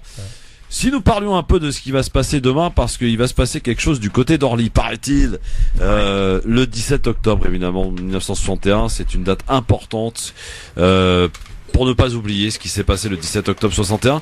Il y a un événement qui est à ton initiative, cher Philippe. À mon initiative, je suis un des initiateurs. Seul on va plus vite, ensemble on va plus loin. Et donc il y a un collectif qui s'est créé, qui est le collectif Orly Devoir de mémoire du 17 octobre 1961, qui existe aussi sous le nom de Orly Devoir de mémoire de l'autre 8 mai 45. Ouais. Et donc on a interpellé tous les Orlysiens et les Orlysiennes et si vous me permettez, je vais vous lire le courrier qu'on a adressé à la population orlysienne. Donc c'est un appel pour la reconnaissance officielle de la tragédie du 17 octobre 1961 à Paris. Madame, monsieur, il y a 58 ans, le préfet de police de la Seine, Maurice Papon, avec l'accord du gouvernement, imposa un couvre-feu visant exclusivement tous les Français musulmans d'Algérie. Ce couvre-feu entraîna une réaction pacifique des Algériens sous la forme d'une manifestation dans les rues de Paris. Au soir du mardi 17 octobre 1961, ils furent près de 30 000 hommes, femmes et enfants à défiler pacifiquement sur les grandes artères de la capitale pour revendiquer leur droit à l'égalité et défendre l'indépendance de l'Algérie. La répression policière de cette protestation non violente est une des pages les plus sombres de notre histoire. Longtemps dissimulée à l'opinion et désormais établie par les historiens, elle fut féroce. 11 000 arrestations, plus d'une centaine d'assassinats, dont de nombreux manifestants noyés dans la Seine, tués par balles, frappés à mort. Le temps est venu d'une reconnaissance officielle de cette tragédie dont la mémoire est aussi bien française qu'algérienne. Les victimes oubliées du 17 octobre 1961 travaillaient, habitaient et vivaient en France. Nous leur devons cette justice élémentaire, celle du souvenir. Reconnaître les crimes du 17 octobre 1961, c'est aussi ouvrir les pages d'une histoire apaisée entre nos deux rives de la Méditerranée. À l'orée de cette commémoration, seule la vérité est gage de réconciliation. Le collectif Orly, Devoir de mémoire du 17 octobre 1961, organise un rassemblement citoyen pacifique avec dépôt de gerbes, se concluant sur le thé de l'amitié le 17 octobre 2019, 2 place Gaston-Viens, anciennement place du Fer à Cheval, sous le parvis du centre commercial Leclerc à 18h. Je tiens avant tout à dire aussi qu'il y avait des Marocains et des Tunisiens lors de ce défilé pacifique le 17 octobre 1961 et que eux aussi ont été victimes de la répression policière. Ouais. Et je voudrais remercier les services de l'État et monsieur le préfet de nous avoir permis ce rassemblement. Je suis un peu amer et en colère, sans faire de politique politicienne, parce que nous avions premièrement l'année dernière demandé à la municipalité d'organiser cette commémoration. On nous a répondu qu'on comprenait nos motivations, mais qu'en l'état, il n'était pas question de changer le calendrier mémoriel mis en place par l'ancien maire. Ça, c'était un premier point. Le deuxième point, c'est que demain, au vu de la météo, nous avons sollicité la municipalité pour le prêt et mise à disposition. On était prêt à les chercher. On a la formation pour les installer de Barnum, sans jupe latérale, pour pouvoir permettre la circulation des gens, mais surtout pour pouvoir permettre aux uns et aux autres, s'abriter. On a reçu une fin de non-recevoir sans aucune justificatif. Dieu est grand. Merci infiniment. On a quelqu'un qui nous prête 4 Barnum pour demain. Et donc j'invite toutes celles et tous ceux qui veulent venir communier en paix et en fraternité. J'insiste bien sur là-dessus. On est nombreux à être franco autre chose. Moi, pour ma part, je suis franco-algérien. Et donc, moi, je choisis pas entre mon père et ma mère, mais je veux que ceux ou celles qui ont fait des choses répréhensibles, et je rappelle quand même que c'était le préfet Papon, hein, c'est pas n'importe qui. Il a été quand même un des grands architectes de la déportation et de la mise à mort de pas mal de nos compatriotes de confession juive, que c'est ce préfet que nous condamnons et que nous voulons pas réparation mais juste reconnaissance. Et si ça se conclut par le thé de l'amitié et de la fraternité, c'est pas pour rien. On est vraiment un lien, un pont entre ces deux rives. Nous pensons que la France a un enjeu énorme avec l'Afrique et la Méditerranée, le Maroc, l'Algérie et la Tunisie, et qu'il faut que ce pont soit scellé par juste la reconnaissance qui avait été amorcée en tout cas par François Hollande, et qui pendant la campagne présidentielle, le président Emmanuel Macron, le candidat qui est devenu président, avait parlé de cette fameuse passe sombre qui était la colonisation, qui était un crime contre l'humanité. Donc maintenant, aux paroles, Monsieur le Président, nous vous demandons des actes, et je sais que malheureusement demain il ne pourra pas être là parce qu'on lui a fait part de notre invitation. Il sera au sommet européen à Bruxelles. Ah oui, bon, Ita sera là ou pas? Il sera là comme il était là l'année dernière, donc. Faudra abriter ton brushing, hein. Ouais, non, j'ai pas besoin. Mais non, j'ai écrit mon nouveau discours. Le but c'était pas de refaire la même chose, donc je me suis plongé dans le témoignage d'un policier ce soir-là. Donc il est bien de voir aussi de l'autre côté comment ça se passait et le remords qui ronge cette personne aujourd'hui. Donc voilà. 17 octobre 61, on en parle demain en lit à 18h. Rappelle-nous l'adresse. C'est 2 place Gaston-Viens, anciennement place du fer à cheval, juste devant le centre commercial. Oh, les adresses de bidon, vous avez à Orly, un truc de ouf. Bah, Gaston-Viens, ça a été notre maire pendant 44 ans. Ah oui, d'accord. Et voilà, un homme extraordinaire. Un homme extraordinaire, mais qui n'avait pas mis à l'agenda mémoriel cette date. Et je suis surpris que Madame Jeanne Audet, qui est maire depuis 11 ans, ne décide pas de prendre cette initiative pour son compte, mais en tout cas on l'a invité à venir demain communier avec nous. Zapping, c'est parti, et il y a de quoi commenter, on va se régaler. Alors là il y a tout ce qu'il faut, un bon casting, avec du Blanquer, avec du Yves Triard, avec du Bruno Le Maire. Oh là là, on va se régaler. Si on prend 100 millions d'Africains, d'un remplacement de population. Bon, voilà. Parce que les mots bamboula, d'accord, ça développe. Maintenant, moi, très franchement, je vois un barbu en djellaba. La réimmigration, c'est le départ des immigrés. Réellement le déradicaliser, est-ce que c'est possible? Donner une bonne dose de cheval. Si la connerie se mesurait, il servirait de maître étalon. Alors pour commencer ce zapping, messieurs, dames, merci d'être avec nous. D'abord, sur France Maghreb 2, à l'écoute du Grand Forum, direction Creil. On en a parlé il y a quelques minutes, une sortie scolaire pour aller visiter une caserne de pompiers. C'est terminé par un refus d'un officier parce que parmi les accompagnantes, 2 femmes portaient le voile, évidemment, toujours et encore. Les élèves de l'école Louis Pergaud à Creil, dans l'Oise, devaient visiter lundi dernier la caserne de pompiers de la ville.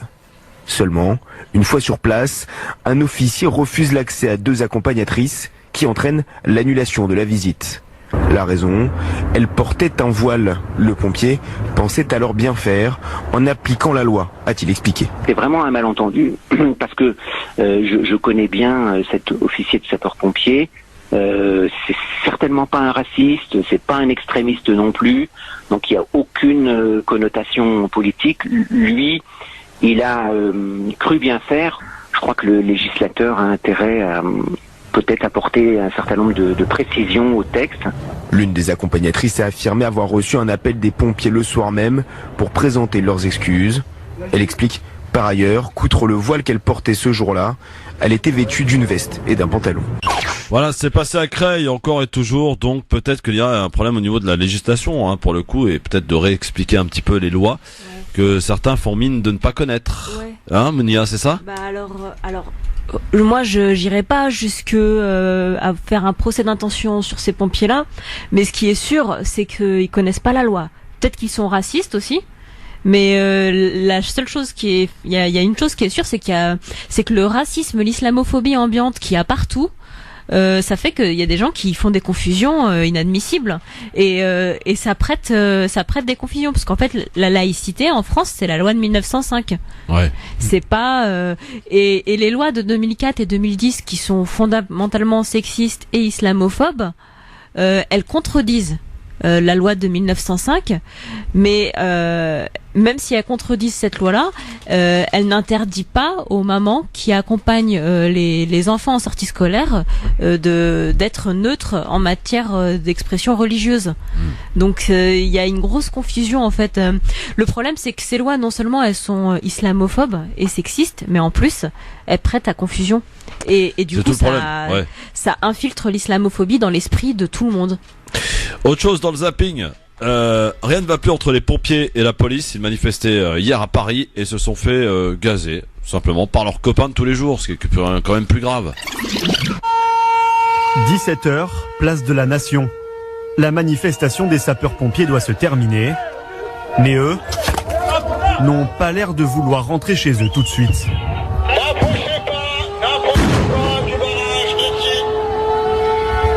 Les forces de l'ordre qui encadrent la manifestation ont beau les prévenir, la tension ne retombe pas.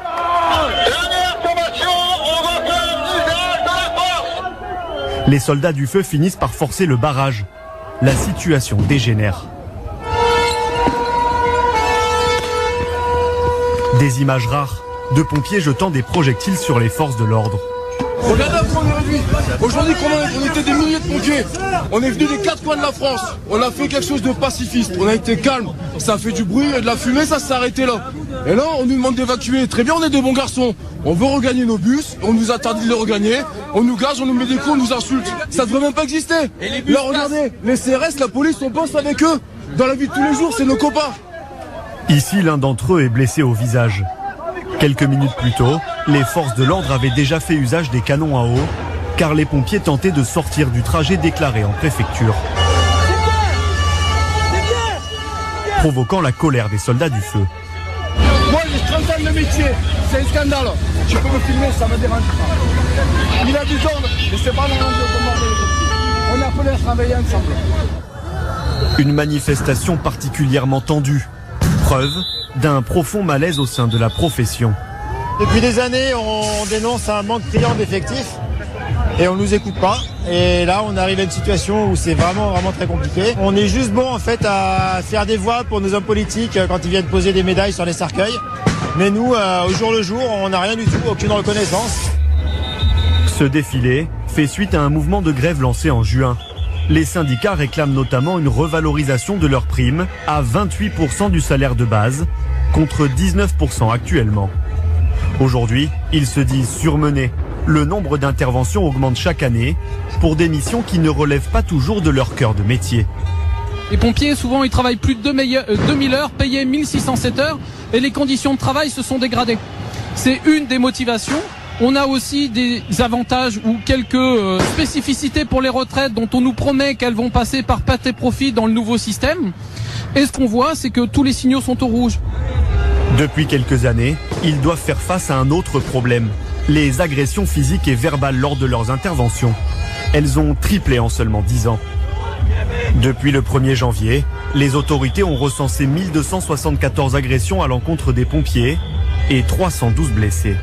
C'est quand même incroyable qu'on agresse des pompiers, je veux dire, j'ai jamais compris quoi. Incompréhensible. Mais le cap là, le cap a été franchi quand même. On voit ces gens qui sont au quotidien à travailler ensemble, s'affronter dans les rues de Paris. L'image elle est forte quand même. Ouais, mais moi ça m'étonne pas en fait, parce que le truc c'est que ça fait longtemps qu'on dit que la police c'est le bras armé de l'État. Que la police, en fait, à partir du moment où elle reçoit des ordres du ministère de l'Intérieur, il y a pas de copinage qui tienne, parce que là les pompiers ils expliquent c'est nos copains, là en fait ils se rendent compte que c'est pas leurs copains. D'un côté il y a des policiers qui sont surarmés, puis d'un côté on a des pompiers qui ne sont pas du tout armés, parce que déjà leur mission n'est pas la même, et leur rôle en fait les deux font partie des institutions, mais leur rôle n'est pas le même. Abdeslam, c'est quand même un cap qui a été franchi là. Non, mais en effet, les pompiers qui justement réclament un peu plus de droits et se font gazer par ceux qui les voient tous les jours lorsqu'ils arrivent sur un accident de la route ou sur un drame, peu importe. Oui, en effet, c'est une société qui marche sur la tête, ça c'est certain. Philippe, un petit mot. Bon, écoute, je vais me faire charrier par Abdeslam, mais les revendications des pompiers, c'était quoi? Hormis la considération, le paiement des heures supplémentaires et surtout qu'on ne touche pas au statut du pompier, comme tu sais, c'est un des fins de. Oui, mais évidemment, oui, d'accord. Mais je m'aperçois que tu coupes jamais Abdeslam, par contre, c'est incroyable ça. Oh là là. Oh non, non, non, mais le statut des pompiers. Je t'enverrai les podcasts. Effectivement. Ouais, non, mais je suis un petit peu parano. Il est que si le gouvernement cède sur ce statut, il est un petit peu embêté pour la réforme générale des retraites. Et donc, ils passeront en force quoi qu'il arrive. Et on a bien vu là les soldats du feu, des femmes et des hommes qui risquent leur vie. C'est nos anges gardiens. Pour nous, on les gaze, on leur tire dessus à coups de flashball, on leur balance des camions lanceurs d'eau. C'est juste inadmissible. Mais ça prouve la dureté de ce gouvernement. C'est la suite logique, hein. Oui, complètement. C'est la suite logique parce qu'en fait, ils ont commencé par les plus vulnérables et maintenant ils s'attaquent aux pompiers. Voilà. Ouais. Vous êtes bien sur France Maghreb 2, tout va bien. Hein, tout le monde est de bonne foi, il n'y a pas de problème. Mais évidemment, c'est inadmissible qu'on puisse agresser ou insulter nos pompiers, nos ambulanciers, etc. Inadmissible. Écoutez-moi cette feuille. Elle respire des questions. Le quiz arrive, elle va poindre le bout de son nez, tout simplement. Alors je ne sais pas si on aura le temps de terminer notre zapping. J'avais quand même du Le Drian, du Bruno Le Maire, du Jean-Michel Blanquer et du Yves Tréhard. Quand même appétissant tout ça, non? Ouais, putain. Ouais. Bon, cette poubelle. Le zapping dans un instant, peut-être suite, mais surtout le quiz entre Abdeslam Itache, Philippe Bouriaki et Mounia qui va venir un petit peu vous embêter, hein, dans un instant. Ne bougez pas. On va voir. On installe l'octogone, restez avec nous sur France Maghreb 2, c'est le grand forum. Bouriaki, il est là. Il est là. Mounia Bouriachi, elle est là. Et Abdeslam Itache est là, il s'échauffe. Le temps de la pub. À tout de suite. Bienvenue sur France Maghreb 2 dans le grand forum. France Maghreb 2, France Maghreb 2. Bouriaki Philippe, Abdeslam Itache et Mounia Feriachi sont avec nous aujourd'hui. Et le moment tant attendu. J'attends depuis longtemps. Vous savez que les deux se charrient depuis quelques temps en interne dans l'équipe du LGF. Les deux se cherchent. Se menacent même, allons-y. Tu vas loin. Bon, ouais. Alors en tout cas, ils sont là face à face entre deux, évidemment. Mounia, qui n'entend pas se laisser faire aussi, qui entend perturber ce quiz. Attention, je rappelle les règles, elles sont strictes et je serai intransigeant, n'ayant évidemment aucune préférence et faisant preuve d'une neutralité exemplaire. Parole. Il n'y a pas de parole, ce sont des faits. Et ainsi soit-il, je rappelle les règles, je pose ma question et celui qui répond à la fin de ma question, je lui enlève un point. On est d'accord? Parfait. Mes questions ont tout un rapport avec la date d'aujourd'hui. Je vous rappelle que nous sommes, mesdames, messieurs, le 16 octobre. Êtes-vous prêts? Stéphane Monaco. Je vous souhaite bonne chance. Première question. Quelle reine de France a été guillotinée en 1793? Marie-Antoinette. Marie-Antoinette. Ah mince. Magnifique. Abdeslam. Marie-Antoinette. Elle a été guillotinée exactement en même temps que son mari, je crois. C'était, oui, alors, en tout cas, ça s'est passé à Paris et c'était à midi 15 précisément. Ouais. Midi 15, hein, voilà. Premier point signé Abdeslam Itache. Bah, c'est un truc de ouf, oui. Mais t'as fini le truc, le mec il arrive de la réponse. Deuxième question. Quel produit narcotique est utilisé pour la première fois au cours d'une intervention chirurgicale à la clinique de Boston en 1846? L'opium. Non. L'opium. Non. L'héroïne. Cocaïne. Non. Le cannabis. Non. Le chanvre. Non. C'est pas la pénicilline. Oh, les nuls. Quoi? Attends. Quoi? Non, du tout. C'était 1846. La codéine. Non. Non. C'est un produit qui sont pas bons et c'est un produit qu'on utilisait pour endormir les gens. L'éther. Bonne réponse. Je connais pas. Ouais, j'ai un peu donné l'indice quand même. Attention. Bah oui. Malade. Un partout. Attention, troisième question. Ils sont chauds. Bouriaki, Itache et Mounia aussi. Quel président égyptien élu le 15 octobre 1970 succède à Gamal Abdel Nasser? Anwar el-Sadat. Anwar el-Sadat. Yes. Mounia, fais attention, ils sont dangereux. Ah ouais, non mais moi en plus tu poses des questions d'histoire, c'est vraiment pas mon truc. Alors tiens, puisque tu dis ça, ça va être un peu plus près de nous. 4e question, 2-1 pour Itache. Quel chanteur sort de prison en 2007 de manière conditionnelle après 4 ans de prison, après 4 ans de détention, soit la moitié de sa peine? Bertrand Cantat. Bertrand Cantat est une excellente réponse. De partout. Attention. Attention, la dernière question, elle est là. Et elle est pas facile. Je cherche un chanteur, mais également auteur français, animateur de télé, parolier de Dalida, pour la petite info, né en 1945. Pascal Sevran. Pascal Sevran. Il a eu. Yes. Il a gagné. La chance aux chansons.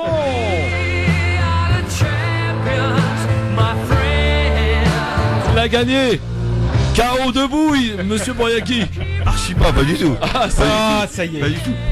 Tu l'as eu. C'est bon, Il avait révisé. Faut être un bon perdant. Évidemment. Bon, voilà. Mounia, ça va? Tu vas bien? T'es toujours vivante? Oui. Rassure-nous, ça va? Bon. Oui, ça va. Ouh, ce fut chaud. Ce fut très chaud. Quelle heure il est? Ah bah on a le temps. Je repars invaincu, Philippe. On a le temps de se refaire encore un petit coup de zapping alors. Tiens, le ministre des Affaires étrangères, il était l'invité de Bourdin ce matin. L'interrogation forte qui nous est posée: est-ce que l'Europe va continuer à subir? C'est ce qu'a déclaré ce matin chez le confrère de BFM TV le ministre des Affaires étrangères, monsieur Drian. Le Drian. Je voudrais dire ici une chose. Rien à voir avec Emmanuel Macron, quand c'est même. que lorsqu'il y a eu la crise qui a suivi l'attaque des Twin Towers à New York en 2001, nous étions au rendez-vous. Nous avons participé à l'offensive initiée par les États-Unis pour la propre sécurité des États-Unis en Afghanistan. Nous étions là. Il y a eu des morts français. Nous étions solidaires. Il n'y avait pas de trouble dans le lien transatlantique. Aujourd'hui, il y en a un. Et c'était à 11 000 km. Les États-Unis sont plus solidaires. Donc, il y a une question qui est posée. Il y a un trouble dans la situation et dans le lien transatlantique. Il faut maintenant l'examiner. Le bon schéma, le bon périmètre pour l'examiner, c'est de réunir la coalition. Mais l'interrogation forte qui nous est posée, à nous Européens, après cette deuxième alerte, c'est est-ce que l'Europe va continuer à subir? Est-ce que l'Europe va continuer à subir, mon cher Boyaki? Mais est-ce que l'Europe va continuer à semer de ce qu'il a regard de pain? Par ricochet, on subit. C'est ça. Oui. Mounia, t'as l'air d'accord? Ouais, parce que... Adeslam? Oui, Mounia, vas-y, je t'en prie. Les migrations en fait qui arrivent en Europe, c'est un lien complètement direct avec les guerres impérialistes. Il y a pas d'autre, il y a pas de solution magique quoi en fait à ce truc-là. Non, mais il y a une action, une réaction, et lorsqu'on va déstabiliser une région du monde, il faut pas s'interroger sur justement. Ils sont en panique au Quai d'Orsay. Non, mais voilà, mais je suis désolé, mais quand on déstabilise un pays comme la Libye par exemple, et que c'est open bar au niveau des armes, et qu'on fournit des armes à des milices qui justement ensuite se déplacent partout en Afrique et dans le Moyen-Orient, je suis désolé, mais ça n'est que le retour logique de retour de la médaille. Ouais. Il faut arrêter de dire subir, parce que subir quoi? Parce que en fait, là, toutes les études ont prouvé que l'immigration n'a jamais posé de véritables problèmes à l'Europe. Justement, au contraire, ils ont même pu exploiter de plein de travailleurs. Donc, à un moment donné, subir quoi? C'est pas l'Europe qui subit. Ce sont les personnes qui migrent vers l'Europe qui subissent. En réalité, il y a qu'elles qui subissent. Bon, alors tiens, en matière de subir, Bruno Le Maire était l'invité d'Europe 1 ce matin, le ministre de l'économie. La question lui a été posée: est-ce que Macron doit intervenir dans cette climat qui se détériore au sein même de la majorité, avec ceux qui sont pour l'interdiction du voile et ceux qui, comme Édouard Philippe d'ailleurs, a rappelé tout le monde à l'ordre. Écoutez ce qu'en pense Bruno Le Maire. Bon, je pense qu'il est sorti du silence sur un certain nombre de sujets. Sur la laïcité en tout cas, il est sorti sur on a raté le discours, la question de la radicalisation islamiste très fort. Et je pense que c'était bienvenu, je pense que c'était nécessaire. Ensuite, je crois que Édouard Philippe a raison de souligner qu'ils n'ont pas nécessairement besoin de loi. En revanche, je voudrais dire avec beaucoup de conviction, parce que ça fait des années que je défends cette idée-là, que ce qui est en jeu, c'est notre culture française. Et que plutôt que d'une loi, il faut que chacun d'entre nous, chaque citoyen, réaffirme cette culture française. Et la culture française, c'est l'égalité entre les femmes et les hommes. Ça veut dire, pardonnez-moi, que le voile islamique serait une menace pour la culture française, si je considère que le voile islamique n'est pas l'avenir souhaitable de la culture et de la société française. Je le dis parce que je le pense profondément. Je pense que l'avenir souhaitable de la culture et de la société française, c'est la stricte égalité entre les femmes et les hommes. C'est le visage découvert, c'est le visage avec lequel vous parlez, avec lequel vous discutez, avec lequel vous vous présentez. C'est le refus de tout signe qui pourrait marquer une différence de niveau entre les femmes et les hommes. On comprend votre position, Bruno Le Maire, mais comment faire du en même temps? Pardonnez-moi, il n'y a pas de loi et en même temps vous dites c'est pas possible. Je pense qu'il n'y a pas de en même temps. Est-ce que ce n'est pas le président qui fait du en même temps sur la laïcité? La culture française, c'est un ensemble qui est extraordinairement complexe, mais dans lequel il y a des lignes de force qui ne sont pas négociable. L'égalité femmes-hommes n'est pas négociable. La liberté d'expression n'est pas négociable. Le respect de notre histoire, de notre mémoire, tout cela, ce n'est pas négociable. Bruno Le Maire ce matin chez Europe 1. Je suis content que frère Bruno vienne demain à Orly pour le 17 octobre. Non, il a parlé de l'histoire, j'ai pas bien compris. Oui. Bon. Non, c'était une Monia. Ouais, non, mais c'est du foutage de gueule sur l'égalité homme-femme, parce qu'en fait, quand on silencie la parole de toutes ces femmes qui portent le voile, ou même des femmes qui ne le portent pas, parce que c'est marrant, hein, parce que le harcèlement sexuel à l'Assemblée nationale et dans toutes les institutions françaises, c'est la norme. Donc, ça serait bien en fait qu'ils s'occupent de ces choses-là avant de parler d'égalité homme-femme. Non. En tout cas, Blanquer va un peu dans la même lignée. Il dit que le voile, c'est pas souhaitable également. C'est ce qu'avait dit Blanquer. Ce qui n'est pas souhaitable, en fait, c'est les personnes qui parlent à la place des femmes, en fait. Oui, ça devient pénible, ça. Voilà. Oh, c'est dommage, on avait du Yves Tréhard, mais tant pis, on l'écoutera plus tard, ou pas d'ailleurs. Ouais, non, vu ce qu'il avait dit, c'est pas terrible. C'est chaud quand même, hein. Ce mec officie quand même sur LCI, quand même, hein. Ouais. Voilà. Vous savez que depuis que Zemmour officie sur CNews, ça a fait monter les audiences. En tout cas pour la première. Ah oui, ils sont passés deuxième chaîne d'info, évidemment, tout le monde a regardé. Mais c'est pour ça que nous, en fait, faut vraiment qu'on boycotte massivement. Ok, Monia, ok. Bah ouais, non mais en fait, parce que je sais qu'il y a des gens qui regardent parce qu'ils adhèrent au discours de Zemmour, mais il y a aussi les curieux. Et je pense que c'est ça qui fait augmenter. Puis, de toute façon, s'il y a du buzz, vous allez le savoir sur les réseaux sociaux, vous inquiétez pas. Ouais. Bon, merci Mamounia. Bruno Le Maire, c'est pas celui qui avait critiqué Macron avant de le rejoindre? Si. D'accord, non, parce que il a fait du en même temps. Comme de Rugy, par exemple. Comme de Rugy aussi, absolument, oui. Il y en a eu plein d'autres, hein. Comme Bayrou aussi. En même temps, quand on te sert la gamelle, tu la manges. Je te retrouve l'enregistrement de Bayrou.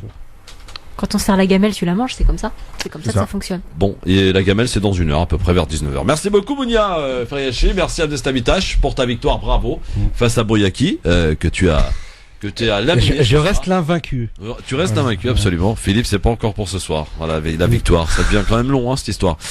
Merci à tous les trois. Rendez-vous demain avec Sophie Lagdari, avec Yasser Louati et avec Khaled Simohan qui nous rejoint, et je suis bien content d'ailleurs qu'ils nous rejoignent demain entre 16h et 18h. On va parler justement d'actualité internationale, de géopolitique avec les trois. On va se régaler à chaque jour. Eh bien, une nouvelle émission. À chaque jour, c'est surprise, et à chaque jour, un ton nouveau et différent. Sur France Maghreb 2, c'est l'information autrement, tous les jours entre 16h et 18h sur France Maghreb 2. Bonne soirée.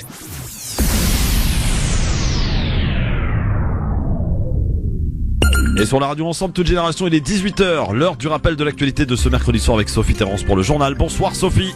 Bonsoir à tous. Sommes-nous proches d'un accord pour le Brexit? Vous avez sans doute l'impression qu'on se pose régulièrement la question, mais cette fois pourrait être la bonne. Londres et Bruxelles n'ont jamais été aussi proches du divorce à l'amiable. Emmanuel Macron met en garde contre les amalgames qui pourraient mener à la guerre civile. Le chef de l'État joue la prudence sur la polémique autour du port du voile. C'est la journée mondiale de lutte contre le gaspillage alimentaire. Et le saviez-vous, les Français jettent 29 kilos de nourriture par an. Et puis, en plus de flasher votre vitesse, les radars pourraient bientôt flasher un éventuel défaut d'assurance. Pour la première fois depuis près d'1 an, la possibilité de voir le Brexit se concrétiser est réelle.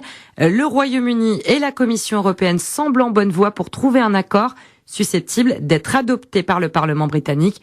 Et malgré tout, un nouveau report pourrait être proposé, comme nous l'explique Patrick Martin-Jeunier, les spécialistes des questions européennes. De toute façon, à supposer même qu'il y ait un accord, le Premier ministre irlandais, M. Leo Varadkar, a clairement dit que même s'il y avait un projet d'accord qui était formalisé dans un projet de traité qui est censé sortir de cette réunion d'aujourd'hui, de toute façon, pour formaliser les différents points techniques, et concrétiser cet accord politique, il faudrait, quoi qu'il en soit, un report de la sortie de la Grande-Bretagne de l'Union européenne, c'est-à-dire au moins un report jusqu'au mois de janvier, ou peut-être moins si possible. Il va falloir, sur le plan technique, finaliser l'accord politique qui éventuellement sortira aujourd'hui. Des propos recueillis au téléphone de Boris Karlamov. Le Brexit, il en est aussi question aujourd'hui à Toulouse. C'est à l'occasion d'un sommet franco-allemand qui s'est tenu toute la journée dans la Ville Rose. Autre dossier sensible évoqué, la crise en Syrie.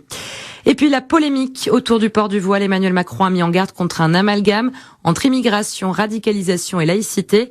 Amalgame qui pourrait, je cite, conduire à la guerre civile. Réaction après qu'une femme voilée ait été prise à partie par un responsable du Rassemblement national lors d'une réunion du Conseil régional de Bourgogne-Franche-Comté. Le verdict de la cour d'assises de Limoges, la mère de la petite Serena, dite bébé du coffre, est condamnée à 5 ans de prison ferme. Le parquet avait requis au moins 10 ans. La femme est accusée d'avoir élevé sa fille pendant 23 mois dans le coffre d'une voiture, lui causant des infirmités aujourd'hui irréversibles. C'est un coup de filet majeur. La police britannique annonce que 327 personnes ont été arrêtées dans 38 pays. Ces arrestations ont lieu dans le cadre d'une enquête sur un site de vidéos pédophiles.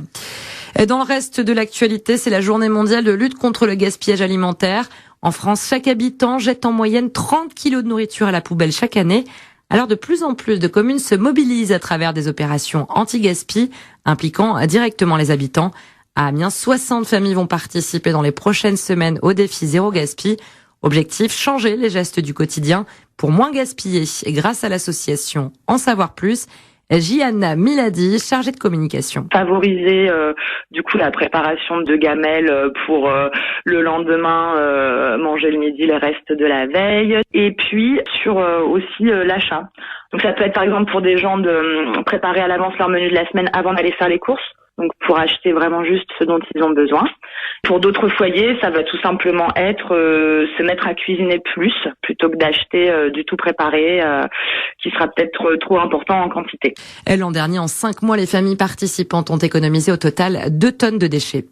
Ce sera une journée noire le 5 décembre prochain. Pas moins de 8 organisations appellent à une grève interprofessionnelle contre la réforme des retraites voulue par le gouvernement.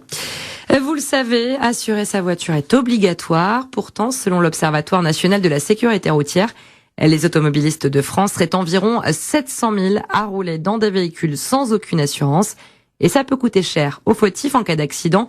Leur responsabilité est alors engagée. Simon Ami, le Figaro révèle que l'État va se lancer dans la prévention par le moyen des radars. Oui, dans un premier temps en tout cas, avant d'envisager une verbalisation automatique. Alors comment ça fonctionne ? Eh bien, recoupement tout simple entre la photo de la plaque d'immatriculation prise quand on se fait flasher et le tout récent fichier national des véhicules assurés. Avec ça, en plus de l'amende pour laquelle il a été flashé, le propriétaire en défaut d'assurance recevra dans un premier temps une simple injonction à régulariser. Il y a 2 raisons à cette campagne. D'abord, vous l'avez dit, en cas d'accident, ça peut revenir très cher aux responsables en cas de blessure, de dégâts s'il n'est pas assuré. Mais ça coûte cher aussi à l'État. 120 millions d'euros avancés rien que l'an dernier par le fonds de garantie pour pallier les défauts d'assurance. Plus de 25 000 dossiers. Une phase préventive qui ne durera que quelques mois avant la mise en place d'une amende plutôt salée, 750 €. Et puis la photo fait le tour du web, celle du photographe chinois Yu Qingbao qui a reçu le prestigieux prix du Wildlife Photographer of the Year parmi 50 000 clichés. Sur l'image, un combat entre un renard du Tibet et une marmotte d'Himalaya. L'expression des 2 animaux est particulièrement impressionnante. Voilà pour ce qu'on pouvait retenir de l'actualité. Bonne soirée à tous. France Maghreb 2, service, info, musique, divertissement. France Maghreb 2. France Maghreb.